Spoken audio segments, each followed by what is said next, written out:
सम्पूर्ण आमा बुवा दाजुभाइ दिदीबहिनीहरू, मेरो घरमा प्रहरी आएको छ।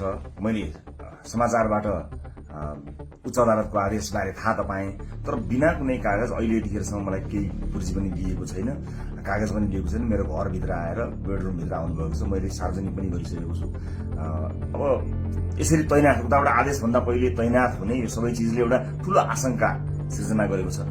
मैले सम्मानित अदालतको आदेशलाई सधैँ मानेकै छु, कानूनलाई मानेकै छु। म पहिला पनि आफै उपस्थित हुन गएको हुँ, अहिले पनि सार्वजनिक गरेकै छु। तर यो राज्य आतंक, यो धरपकड ममाथि के कारणले भइरहेको छ मैले बुझ्न सकेको छैन। भोलिको चितवनको कार्यक्रमलाई निरन्तरता दिनु होला। मलाई लागेको थियो म केही कुरा भन्छु भनेर, तर जुन तरिकाले अहिले यो सामान्य अभ्यासभन्दा पर गएर जबरजस्ती गर्ने कोसिस बिना कागजपत्र छ होला, ल्याउनु पनि हुन्छ होला, ल्याउन सकिने पनि थियो। त्यो लिएर आएर लैजान सकिन्थ्यो, भोलि ल्याउन सकिन्थ्यो। भरे पनि अझै कागज बोकी प्रक्रिया मेरो लागि कुनै प्रक्रिया पूरा गर्न मानेको छैन। आतंकित बनाएर घरभित्र प्रहरी छिरेको छ। म यसरी नै गिरफ्तारी दिन्छु भनेर बसेकै छु।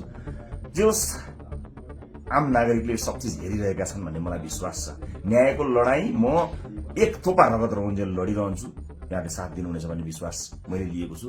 मैले कुनै गल्ती गरेको पनि छैन, कुनै अपराध गरेको पनि छैन। तर संसारकै सबैभन्दा ठूलो अपराधीलाई जस्तो ममाथि गरिएको यो व्यवहार आम जनताले हेरिरहेका छन् भन्ने मैले विश्वास लिएको छु। धेरै केही भन्दिनँ। म सम्मानित अदालतप्रति अझै पनि आशा र भरोसा राखेर कानूनी प्रक्रियामा सघाउनको लागि परिरहेको छु। यो दुनियाँका जति पनि न्यायालयका ढोकाहरू छन् ती सबै ढोका ढकढक्याउँछु आफ्नो न्यायको लागि। र मलाई थाहा छ यहाँहरूले सबै कुराको साक्षी बसेर हेरिरहनु भएको छ होला भन्ने मैले विश्वास लिएको छु। म यति जानकारी मैले दिनु उपयुक्त ठानेर मैले यो भिडियो रेकर्ड गराएको छु। चितवनमा जति पनि मेरा आदरणीय मतदाता आमा बुवा दाजुभाइ दिदीबहिनीहरू हुनुहुन्छ, भोलिको कार्यक्रम नरोक्नु होला। अन्य साथीहरू आउनुहुन्छ, उहाँहरूले कुराकानी गर्नुहुनेछ, निरन्तर चलिरहन्छ।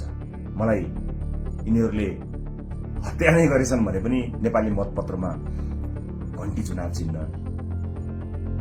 बसेको छ। मलाई आशा छ यो एउटा आशा र भरोसाको आवाज हामीले बुलन्द पारिसकेका छौँ। निरन्तरता प्रदान गर्नुहोला। म कानुनी लडाईँमा छु।